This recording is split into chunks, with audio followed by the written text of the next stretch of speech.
మందిరము యొక్క విలువ ఎంత అని మనము చెప్పటానికి సరిపోనది. అలాగే దేవుని మందిరము మన ద్వారా ప్రియులారా ఇంకా బాగుపడాలి కానీ పాడవకూడదు అన్నమాట. కనుక అందుకే నీవు మందిరానికి వచ్చినప్పుడు నీ ప్రవర్తన జాగ్రత్త. ఆ కింద అంటారు ఏమని, అన్యజనులు అర్పించినట్లుగా నీవు అర్పించకూడదు అని అంటారు ప్రియులారా. కాబట్టి మరి బయట మనము రోడ్డు మీద ఎలా ఉంటాం, జనాల మధ్యన ఎలా ఉంటాం, ఇంట్లో ఎలా ఉంటాం ప్రియులారా, ఇలాగా ఎన్నో రీతులుగా కనబడతాయి. అయితే అదే స్థితి దేవుని మందిరములో కనపరచకూడదు. అదే విధానము దేవుని మందిరములో మనము చేయకూడదు. బయట కేకలు వేసినట్లుగా దేవుని మందిరములో కేకలు వేయకూడదు. బయట తిరిగినట్లుగా దేవుని మందిరములో మనం తిరగకూడదు. బయట వ్యర్థంగా ఉన్నట్లుగా దేవుని మందిరములో మనం వ్యర్థంగా ఉండకూడదు. ఆ మాట గురించి ఆ మాట రాశారు. ఏమని, దేవుని మందిరానికి వచ్చినప్పుడు నీ ప్రవర్తన జాగ్రత్త. ఈ ఒక్క మాట సరిపోద్ది, మనకి ఎక్కువ అక్కర్లేదు. మన ప్రవర్తన ఎంత భక్తిగా చూసుకోవాలి, ఎంత పరిశుద్ధంగా ఉండాలి, మన నోరు ఎంత పరిశుద్ధంగా కాపాడుకోవాలి, మన కళ్ళు ఎంత పరిశుద్ధంగా కాపాడుకోవాలి, మన చెవులు, మన హృదయము, మన చేతులు, మన కాళ్ళు మన ఆధీనములో ఎలా ఉంచుకోవాలి అనేది ఈ ఒక్క మాట సరిపోద్ది మనకి. నీ ప్రవక్తన ఏమిటంటే జాగ్రత్త. మరి జాగ్రత్త లేకపోతే ఏమవుతుంది ప్రియులారా? దీవునికి బదులు శాపం వస్తుంది, మేలుకు బదులు కీడు వస్తుంది, ఉపకారానికి బదులు అపకారం జరిగిద్ది. మీకు అర్థమైంది కదండి? ఎందుకు? అక్కడ ఉండవలసిన విధానంలో మనం ఉండకపోతే. అందుకే ఇక్కడ మరి వారు ఒక చక్కటి మందిరమును కట్టి, ఒక చక్కటి దేవాలయమును కట్టి, ఆ దేవాలయములో దివారాత్రులు వారు దేవాలయానికి వస్తూ, ఆ దేవాలయములో వారు ప్రార్థన చేస్తూ, ప్రియులారా ఆ ప్రార్థనలో ఒక మనవి ఏమిటి అంటే 8వ వచనములో ఉంది ప్రాముఖ్యమైనటువంటి మనవి. వారు అందులో నివాసము చేసి, మనము దేవుని మందిరానికి వచ్చాం, దేవుని మందిరములో మనం ఏం చేస్తున్నామంటే వాక్యం ఏం చెబుతుంది, నివాసము చేస్తున్నాం. ఇంటి దగ్గర ఉండేది నివాసం అనరు, కాపురం చేయుట అంటారు ఇల్లులో. కానీ దేవుని మందిరములు ఏమిటంటే నివాసము. నివాసం అంటే కొన్ని గంటలు. ఎన్ని గంటలు అటండి?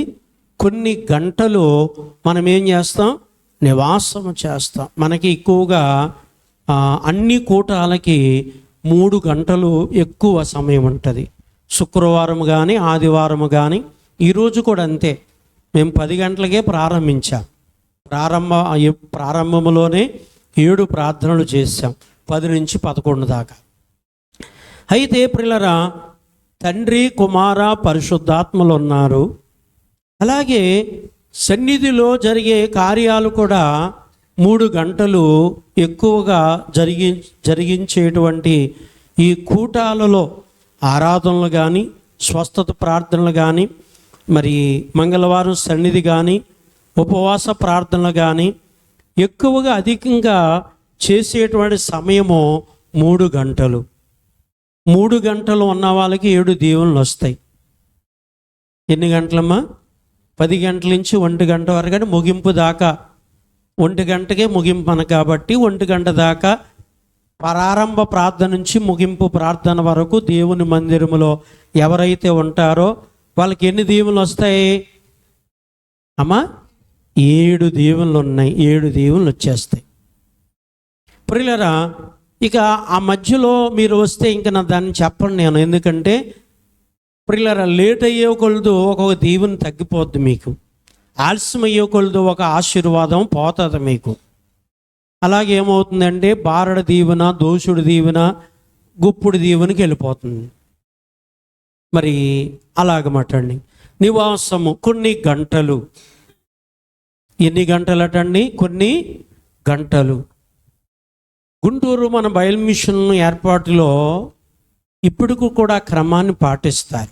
ప్రతి ఆదివారము తెల్లటి వస్త్రాలు ఒక గుమ్మం దగ్గర ఒకరిని పెడతారు. తెల్లటి వస్త్రాలు ఉంటేనే లోపలికి రప్పిస్తారు, లేకపోతే బయట ప్రార్థన చేసుకుని వెళ్ళిపోమంటారు. ఏ వస్త్రాలు?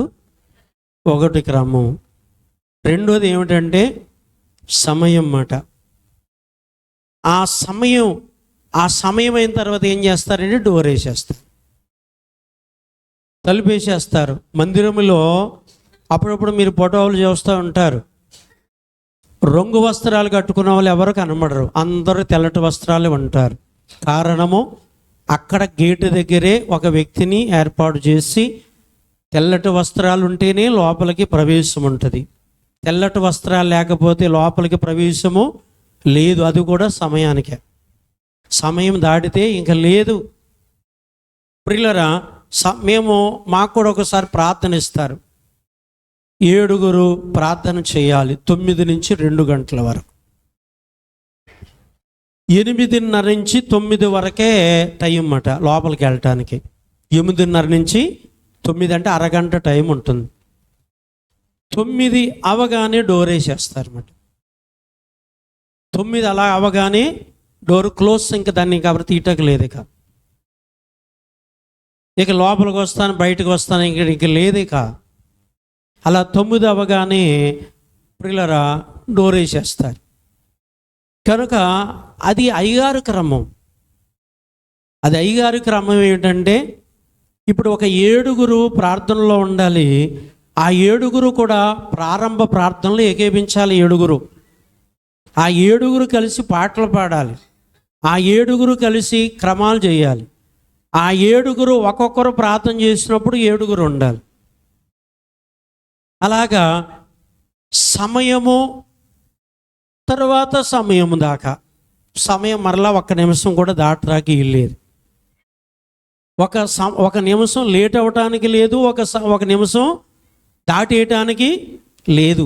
సమయానికి ప్రారంభించాలి, సమయానికి ముగించాలి. ఇది క్రమము ప్రియులరా. కాబట్టి మీలో కొంతమంది నేను చెప్పటం వల్ల నేర్చుకుంటారు, కొంతమంది అందరూ నేర్చుకోలేరు. కొంతమంది నేర్చుకుంటారు, కొంతమంది నేర్చుకోలేరు. కానీ చెప్పకపోవటం వల్ల ఆ నేర్చుకునేవారు కూడా ఆశీర్వాదం పోగొట్టుకుంటారు. అందుకే చెప్పాలి. ఈ నేర్చుకోలేని వారికి బాధ కలిగిద్ది. సమయానికి రావాలి, సమయానికి వెళ్ళాలని చెప్పామనుకోండి, కొంతమంది సమయం పాటించరు, వాళ్ళకి బాధ కలిగిద్ది నేను చెప్పే మాట ఎలాగైనా సరే.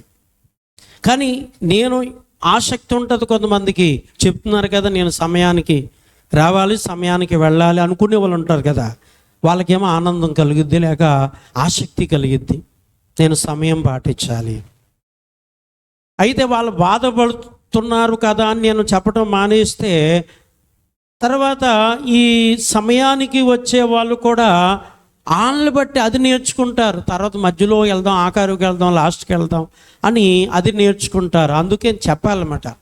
కొంతమందికి బాధ కలిగినా, కొంతమంది సంతోషం కలిగినా చెప్పవలసింది మాత్రం మనం ఏం చేయకూడదు, మానేయకూడదు. మానేయటం వల్ల ఏమవుతుందంటే ఆశీర్వాదాలు పొందవలసిన వారు కూడా వాళ్ళని బట్టి అమ్మా వాళ్ళ దీవెనలు పాడైపోతాయి. పిల్లలకి చెబుతున్నారు, పిల్లలకి గుంటూరు నుంచి మనకి లైవ్ వస్తుంది. ఆ లైవ్లో చెబుతూ ఉన్నారన్నమాట. నిన్న రాత్రి చెప్పారు, ఒక మంచి సహవాసానికి కొంతమంది చెడ్డవాడి సహవాసానికి వెళ్ళి వాళ్ళు కూడా చెడిపోయారు.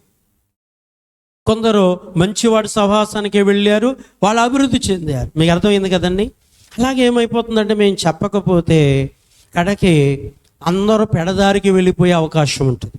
అందుకే సేవకుడు సంఘం వినకపోయినా, చేసినా చేయకపోయినా, సేవకుడు చెప్పవలసిన విషయాలన్నీ సంఘానికి తెలియపరచాలి, సంఘానికి చెప్పాలి ఖచ్చితంగా ప్రియులరా. కాబట్టి అందుకే ఇక్కడ చూడండి, వారు అందులో నివాసము చేసి 1 కీడైనను 2 యుద్ధమైనను 3 తీర్పైనను, 4 తెగులైనను, 5 కరువైనను. ఎన్ని రకాలు వచ్చినాయి? 5 రకాలు వచ్చినాయి. ఇవన్నీ వచ్చినప్పుడు మేమేం చేస్తున్నాము? మందిరానికి వచ్చి నీ ఎదుట నిలువబడి మా శ్రమలో నీకు మొర్ర పెట్టితిమి. మరి దేవుడు ఆలకించాడా లేదా? మాట్లాడలేదు ఎవరు. దేవుడు ఆలకిస్తున్నాడా లేదా? ఆలకిస్తున్నాడు. దేవుడు కార్యం చేస్తున్నాడా లేదా? కార్యం చేస్తా. వీళ్ళు ఇంటిగాడుండి అడుగుతున్నారా? దేవుని మందిరానికి వచ్చి అడుగుతున్నారా? మాట్లాడలేదు ఎవరు. అంటే కొంతమంది ఏం చెప్తారంటే, ఇంటికాడ ప్రార్థన చేస్తే దేవుడు వినడేంటి, ఇంటిగాడు చేస్తే దేవుడు ఆలకించడేంటి, ఇంటిగాడు చేస్తే దేవుడు కార్యం చేయడేంటి అని కొంతమంది మందిరం యొక్క విలువ తెలియని వారు మాట్లాడుతూ ఉంటారు. ఆలయం యొక్క విలువ గ్రహించలేని వారు మాట్లాడుతూ ఉంటారు. ప్రియులారా, కాబట్టి అందుకే ఇక్కడ వారు ఎక్కడికి వచ్చారంటే దేవుని మందిరానికి వచ్చి. ఎక్కడికి వచ్చారు? దేవుని మందిరానికి వచ్చి. మేము ఇక్కడికి వచ్చిన కాడి నుంచి ప్రియులారా డైలీ మందిరంలో ఏదో ప్రార్థన జరుగుతూనే ఉంది. మేము దూరంగా ఉన్నప్పుడు వారానికి 3 రోజులే ప్రార్థన జరిగేది. మంగళవారం, శుక్రవారం, ఆదివారం 3 రోజులే జరిగేది. మేము దూరంగా ఉన్నాం చెప్పు. మేము దగ్గరికి వచ్చేసిన తర్వాత రోజు పగలో రాత్రో ఏదో ప్రార్థన జరుగుతూనే ఉంది. ఎవరో ఒకరు వచ్చి పిలుచుకుని మమ్మల్ని పిలిచి ఇక్కడ ప్రార్థన చేయించుకుంటానే ఉన్నారు. ఏదో రోజు కూడా ఎవరో ఒకరు వాళ్ళకి ఏదో కష్టం, వ్యాధి, బాధ, సమస్య, చిక్కు, అక్కర, అవసరత వారికి ఏదైనా వచ్చినప్పుడు రాగానే మరి ఇక్కడ మందిరములో వారు ఏం చేస్తున్నారంటే ప్రార్థనలు జరిగించుకుంటూ ఉన్నారు. విశ్వాసం ఏమిటి అంటే దేవుని మందిరానికి వచ్చుట వల్ల, దేవుని అడుగుట వల్ల దేవుడు ఆ కార్యము జరిగిస్తారు. నిజమే అది. ఎందుకంటే ఆయన దగ్గరికి మనం వచ్చినప్పుడు దేవుడు మనకి సహాయం చేయకుండా మనలను వెళ్ళిపోమని అంటాడా? అనడు కదా. అందుకే దేవుని యొక్క మందిరము. అందుకే ఇక్కడ వీరు మరి 5 రకాలు: కీడు, యుద్ధము, తీర్పు, తెగులు, కరువు, మనకి ఇవన్నీ కలుగుతూ ఉంటాయన్నమాట. కీడు కలుగుతుంది, యుద్ధం కలుగుతున్న పరిస్థితానికి ఇప్పుడు పాకిస్తాన్కి, ఇండియాకి యుద్ధం రెడీగా ఉంది. తీర్పైనను, తెగులైనను, కరువైనను. ఏమిటంటండి? కరువైనను. ఇలాంటివన్నీ సంభవిస్తూ ఉంటాయి. ప్రియులారా, అప్పుడు దేవుని మందిరానికి వచ్చి, దేవుని ఆలయమునకు వచ్చి, దేవుని మందిరములో, దేవుని ఆలయములో మనం ఏం చేయటానికంటే దేవునికి మొర్ర పెట్టటానికి దేవుడు మనకిచ్చిన మందిరము. ప్రియులారా, ఇదే 2 దినవృత్తాంతాలు 7 ఇందా చదువుకున్నాం ఆల్రెడీ. ప్రియులారా, ఇక్కడ 7 1 నుంచి 9 వచనాల వరకు ఉన్నాయిలండి. అయితే ఇక్కడ దేవాలయములో ప్రార్థనలు చేస్తున్నారు సొలొమోను, ఇంకా యాజకులు, ప్రియులారా భక్తులు, లక్షల మంది కూడుకున్నారు. వీరంతా ప్రార్థనలు చేస్తున్నారు. ఇక్కడ చూడండి ప్రార్థన ఎలా ఉందంటే, సొలొమోను తాను చేయు ప్రార్థన ముగించినప్పుడు అగ్ని ఆకాశం నుండి దిగి దహన బలులను, ఇతరమైన బలులను దహించెను. యెహోవా తేజస్సు మందిరము నిండి ఉండెను. యెహోవా తేజస్సు మందిరము నిండినందున యాజకులు మందిరములో ప్రవేశింపలేకయుండిరి. ప్రియులారా, కాబట్టి అంటే చూసారా, మనం భక్తిగా ప్రార్థన చేస్తే దేవుని శక్తి మన మధ్యలోకి దిగిద్ది. మనం ఎలా ప్రార్థన చేస్తేనట, భక్తిగా ప్రార్థన చేస్తే దేవుని శక్తి దిగిద్ది. భక్తి లేకుండా ప్రార్థన చేస్తే మన మధ్యలో ఒక దురాత్మలు, దయ్యాలు, భూతాలు, పిశాసులు అయి తిరుగుతూ మనల్ని తిప్పుతూ ఉంటాయి. కొంతమంది దేవుని మందిరానికి వస్తారు, వాళ్ళు కుదురుండనివ్వదు. అది సైతాన్ కూర్చోనివ్వదు, మోకరించనివ్వదు, కళ్ళు మూసుకొనివ్వదు.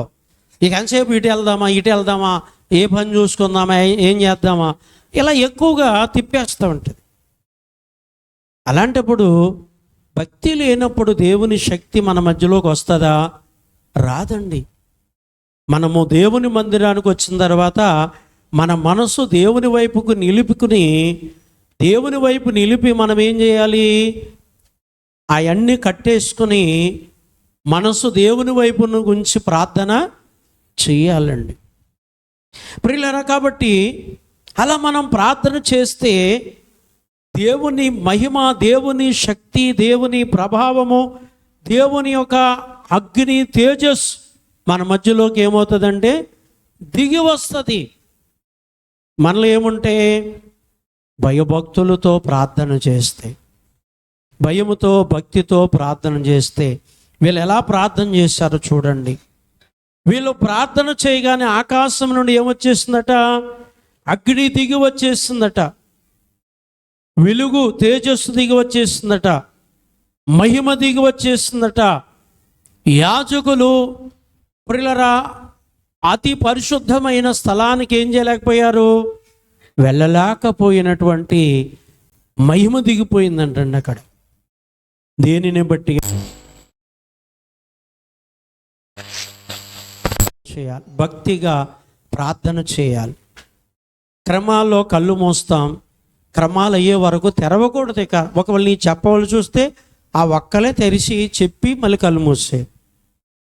ఉండే కొలదు కళ్ళు తెరిచి చెప్పే వాళ్ళకి ఏమో కళ్ళు మూసి చూడకుండా చెప్పేస్తారు చూసారా, వాళ్ళకే ఇస్తామట.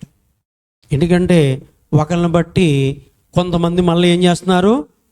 కళ్ళు తెరుస్తున్నారు, భక్తి పోతుంది, పరిశుద్ధ పోతుంది.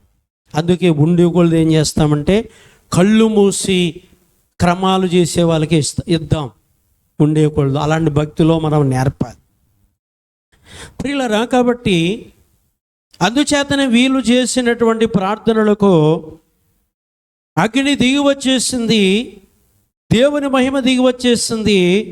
అప్పుడు వాళ్ళు ఏం చేస్తున్నారో చూడండి. 3వ వచనములో, అగ్ని యెహోవా తేజస్సు మందిరములోనికి దిగిగా చూచి ఇశ్రాయేలందరూ దేవునికి సాష్టాంగ పడి, యెహోవా దయాళుడు, ఆయన కృప నిరంతరముండును చెప్పి ఆయనను ఆరాధించి స్తుతించిరి.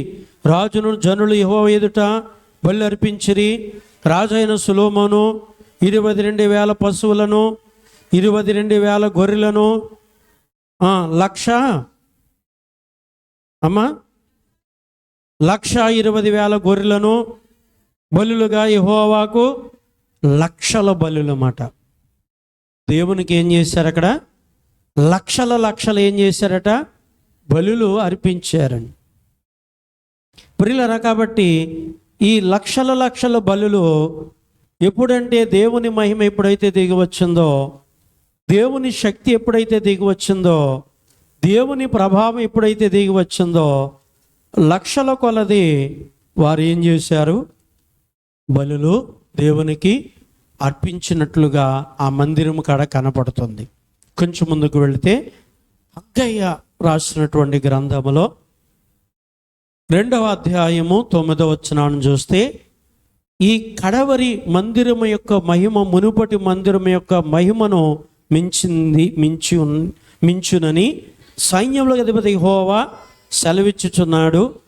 ఈ స్థలమందు నేను సమాధానము నిలుపననుగ్రహించెను.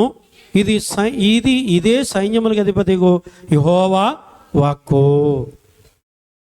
ఎవరి వాక్కు అంటే దేవుని వాక్కు. ఇక్కడ ఏమన్నారు? ఈ కడవరి మందిరము యొక్క మహిమ మునుపటి మందిరము యొక్క మహిమను మించింది అని అన్నారు.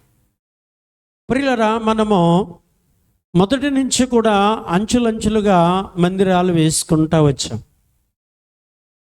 ప్రియులరా. అంచులంచులుగా మరి ఒకప్పుడు ఫస్ట్లో ఒక చిన్న పాక వేశాం, దాని తర్వాత ఇంకా కొంచెం పెద్ద పాక వేశాం.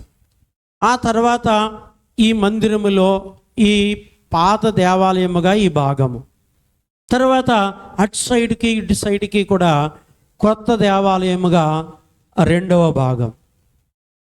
ప్రియులరా, అందుకే ఇక్కడ వాక్యములో ఏమంటుంది అంటే, ఈ కడవరి మందిరం యొక్క మహిమ మునుపటి మందిరం యొక్క మహిమను మించి ఉన్నది. అంతకంతకు భక్తి పెరగాలి, మందిరము పెరగాలి, మందిరం కార్యక్రమాలు అభివృద్ధి చెందాలి, విస్తరించాలి. మందిరంలో ఉన్న మనందరికీ భయము, భక్తి, శ్రద్ధలు పెరగాలి. ప్రియులారా, ఉండే కొలదు మనం భక్తులు కాకూడదు, భక్తులు కావాలి. ఏం కాకూడదట? భక్తులు కాకూడదు. మనం ఏమవ్వాలి? భక్తులము కావాలి. ప్రియులారా, కాబట్టి అందుకే ఈ మునుపటి మందిరము కంటే ఈ కడపటి మందిరం యొక్క మహిమ ఎలా ఉంది అంటే మించి ఉన్నది, లేక ఎక్కువగా ఉన్నది అని ఈ స్థలమందు నేను ఏం నిలుపుతున్నాను? సమాధానము నిలుపుతున్నా. ఎవరు సమాధానం నిలిపేది అంటే దేవుడు. దేవుని యొక్క సమాధానము ఆయన నిలుపుతున్నారు అని ప్రియులారా ఇక్కడ వ్రాయబడినటువంటి మాట. కొంచెం ముందుకు వెళితే యోహాను సువార్త 10వ అధ్యాయములో, యోహాను సువార్త 10వ అధ్యాయములో 22వ వచనాన్ని చూస్తే, ఆలయము ప్రతిష్ఠిత పండుగ యెరూషలేములో జరుగుచుండెను.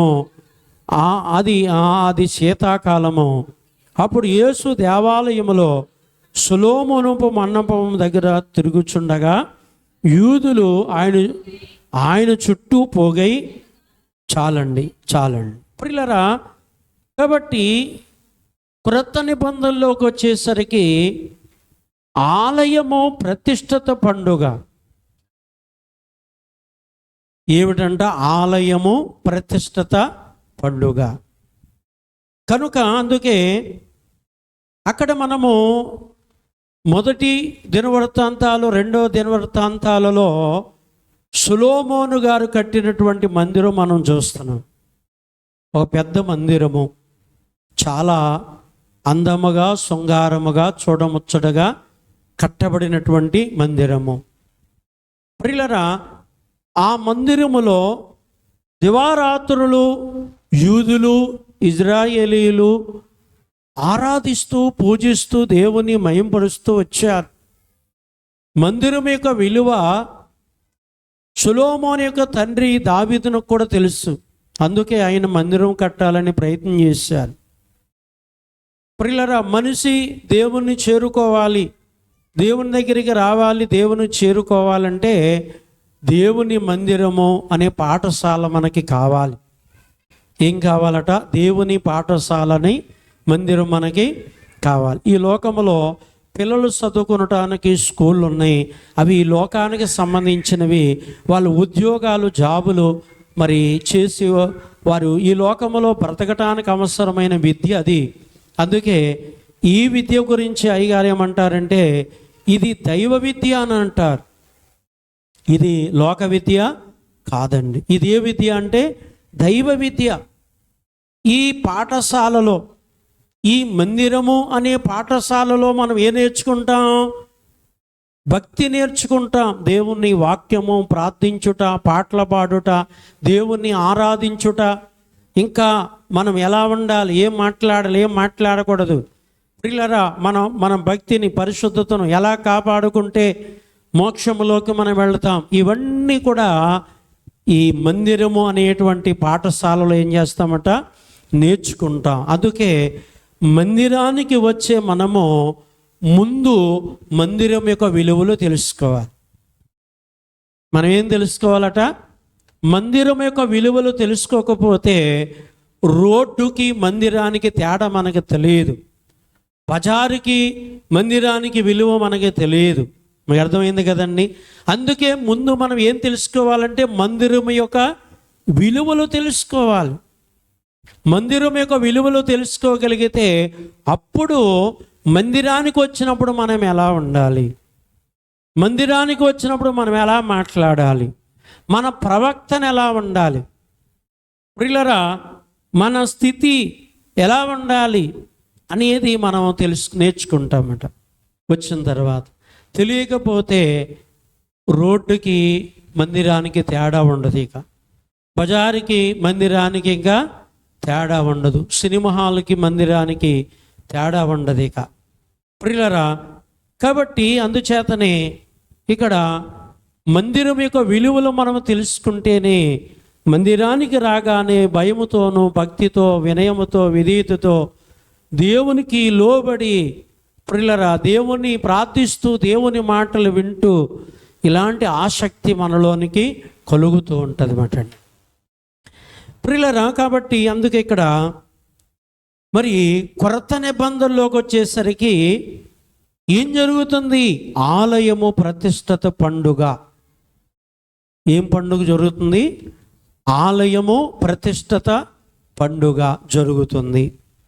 ఆలయము ప్రతిష్ఠింపబడినటువంటి రోజు వారు గుర్తు చేసుకుంటూ, మనం ఈరోజు గుర్తు చేసుకుంటూ ఎలాగా పండుగ ఆచరిస్తున్నామో, దేవాలయంలో అక్కడ కూడా వారు ఆచరిస్తున్నారు. అప్పుడు ప్రభు ఉన్నారు. అప్పుడు ఎవరున్నారటండి? యేసు ప్రభు వారు ఉన్నారు. ఆ దేవాలయంలో, ఆ మందిరములో ప్రభు ఉన్నారు. ప్రియులరా, ప్రభు అంట అక్కడ ఏం చేశారంటే సొలొమోను మండపం దగ్గర ఉండి వారికి ఎన్నో విషయాలు చెప్పారు. ఎన్నో సంగతులు వారికి తెలియపరిచినప్పుడు ప్రియులరా, వారంతా కూడా ఆయన మీద కూడా కొన్ని ప్రశ్నలు వేశారు. కానీ ప్రభు అన్నారు 26లో, అయితే మీరు నా గొర్రెలలో చేరిన వారు కారు గనుక మీరు నమ్మరు. ఏమన్నారు? మీరు నా గొర్రెలు కాదన్నారు క్లియర్గా. తర్వాత చూడండి 27లో, నా గొర్రెలు నా స్వరం వినును, నేను వాటిని ఎరుగుదును, అవి నన్ను వెంబడించును, నేను వాటికి నిత్య నరకము కాదు నిత్య జీవం ఇస్తున్నాను, నిత్య జీవం ఇచ్చుచున్నాను కనుక అవి ఎన్నటికీ నశించవు, నాశనము కావు. మీరు నా గొర్రెల్లో చేరిన వారు కారు. ప్రభు వారితో చెప్పే మాట, నా గొర్రెలు నా స్వరం వినును, నా గొర్రెలు నా స్వరము వినును. దేవుని గొర్రెలు దేవుని స్వరం వింటాయి. దేవుని స్వరము. ఈవేళ ఆలయము ప్రతిష్ఠిత పండుగ అని చెప్పగానే మీరందరూ చాలా ప్రయాసపడి, చాలా భారము కలిగి, చాలా ఆసక్తి కలిగి ప్రియులరా వచ్చారు కదా. వచ్చిన వారిని ఏమంటున్నాడు ఇక్కడ అంటే, నా గొర్రెలు నా స్వరం వినును, నా గొర్రెలు నా స్వరము వినును. ప్రియులరా, కాబట్టి నేను వాటిని ఎరుగుదును, అవి నన్ను వెంబడిస్తాయి. నా గొర్రెలు నా స్వరం వినటమే కాదు, నేను వాటిని ఎరుగుదును, అవి నన్ను ఏం చేస్తాయంటే వెంబడిస్తాయి. ఎవరిని వెంబడించుట అంటే యేసును వెంబడించుట. ఎవరిని వెంబడించటం అంటండి? ప్రభువుని వెంబడించటం. ప్రియులరా, ఆయనను మనం ఏం చేయాలంటే వెంబడించాలని ప్రభు ఇక్కడ అంటున్నారు. అలా వెంబడించే వారికి నేను నిత్య జీవం ఇస్తాను, వారు నశించిపోరని కింద రాశారు. వెంబడించేవారా వెంబడించలేని వారా? అమ్మా, వెంబడించే వారికే జీవం ఇస్తానన్నాడు. వెంబడించలేని వారికి నాశనము కాదు. వెంబడించేవారు నాశనం అవరు, నరకానికి వెళ్ళరని అర్థం. వెంబడించలేని వారు ఎక్కడికి వెళ్తారు? నరకానికి వెళ్తారు. ఓ మాట చెప్పి ముగిస్తాను. ప్రకటన గ్రంథం 21వ అధ్యాయంలో చదువుకున్నాం కదండి. అక్కడ మందిరమును గురించి ఏమంటున్నారు ఇక్కడంటే, ఏ దేవాలయమును నాకు కనబడలేదు. 22వ వచనం చూడండి, దానిలో ఏ దేవాలయమును నాకు కనబడలేదు, సర్వాధికారైన దేవుడు ప్రభువును గొర్రె పిల్లయు దానికి దేవాలయమై ఉన్నారు. సరిపోతుందండి. 22వ వచనమాట, దానిలో ఏ దేవాలయము నాకు కనబడలేదు, సర్వాధికారైన దేవుడు ప్రభు గొర్రెపిల్ల దానికి ఏమిటి అంటే ఆలయము, దేవాలయమై ఉన్నారు. మనము నివసించటానికి దేవుడే మనకు ఆలయము. అక్కడ ఇక్కడ కాదు. ఇక్కడ మనము నివసించడానికి దేవుడు ఒక దేవాలయం ఇచ్చారు. ఇక్కడి నుంచి అక్కడికి వెళ్ళిన తర్వాత ఏమవుతుంది? అక్కడ మనం నివసించటానికి దేవుడే మనకేమిటి? ఆలయము. దేవుడే మనకి ఆలయమై ఉన్నారు. కనుక అందుచేతనే దేవుడు మనకి ఈ మందిరమును, ఈ చక్కటి మందిరాన్ని మనకిచ్చారు. కనుక ఈ 30 సంవత్సరాలుగా ప్రియులరా, ఈ 30 సంవత్సరాలుగా ఇక్కడ ఆరాధన మానలేదు. స్వస్థత ప్రార్థన మానలేదు, ఉపవాస ప్రార్థన మానలేదు, ప్రియులారా కూటాలు మానలేదు, ఇక్కడ విందు కార్యములు మానలేదు. కనుక ప్రియులారా అలాగున దైవ కార్యాలు దేవుని సన్నిధిలో ఏం చేస్తున్నారంటే దేవుడు జరిగిస్తా ఉన్నారు. వచ్చేవాళ్ళు వస్తున్నారు, ప్రియులారా దేవుని రాజ్యానికి వెళ్ళేవాళ్ళు వెళుతూ ఉన్నారు. ప్రియులారా గురుగులు, కొన్ని పొట్టు గింజలు ఉంటాయి, గురుగులు ఉంటాయి. ప్రియులారా ఆ గురుగులాంటివి మన మధ్య పోతూ ఉంటాయి. పోయినా ప్రియులారా మనం ఓ మాట ఓతంగా అంటాం. కొత్త నీరు పాత నీరు పోతుంటే ఏమవుతుందట, కొత్త నీరు వస్తూ ఉంటుందట. అలాగా ప్రియులారా దేవుని మందిరానికి అయ్యగారు రాసినట్లు జనకుని ఇష్ట అమ్మా జనకుని ఇష్ట జనము వచ్చును, తనకిష్టము కాని జనము దరికి రానీయుడు. ఎవరు రానియరంటే దేవుడు రాయని. మనం ఏదో అనుకుంటాం, మన ఉద్దేశం కాదు. అక్కడ ఎవరు రావాలో ఎవరు రాకూడదో, ఎవరు ఉండాలో ఎవరో పోవాలో ఎవరి లెక్కలో ఉంది మాట్లాడుతుంది, దేవుని చిత్తములో ఉంది. మీకు అర్థమైంది కదండి. మనం ఎన్నో నేర్చుకుంటాం, అవన్నీ పనికిరావు అనుకుంటాం అంతే. కానీ దైవ చిత్తం, దేవుని చిత్తం, ఎవరి చిత్తమట అమ్మా? దైవ చిత్తం, దేవుని చిత్తం ప్రియులరా. కనుక కానీ మనము ప్రియులరా కాబట్టి మనము దైవ చిత్తాన్ని నెరవేర్చే వారంగా ఉండాలి. దేవుని చిత్తాన్ని మనం ఏం చేసేవారుగా ఉండాలి? నెరవేర్చేవారుగా ఉండాలి. అప్పుడే దేవుని ఎదుట మనం నీతిమంతులము, యథార్థవంతులము. ప్రియులరా కాబట్టి మనము దేవుని కార్యాలంట దేవుణ్ణి చూసి జరిగించాలంట. ఎవరిని చూసామా? మనుషులను చూస్తే చేయలేం. మనం మనుషులను చూస్తే చేయలేం, దేవుణ్ణి చూసి చేయాలి మనం. అదే మనకు ఆశీర్వాదం. మీకు అర్థమైంది కదండి. అదే మనకి దీవెన, మనకు ఆశీర్వాదం. అందుచేతనే ప్రియులరా ఇక్కడ ఆయనే ఆలయమై ఉన్నారని, ప్రియులరా ఆ ఆలయమునకు ఏది సాటి కాదని, గొర్రెపిల్లే మనకేమై ఉన్నారు? ఆలయమై ఉన్నారన్నారు. కాబట్టి అలాగున మనమందరము కూడా ప్రియులరా. కాబట్టి నేను ఇక్కడ చెప్పాను కదా, 91 నుంచి ప్రభులో ఉన్నాను.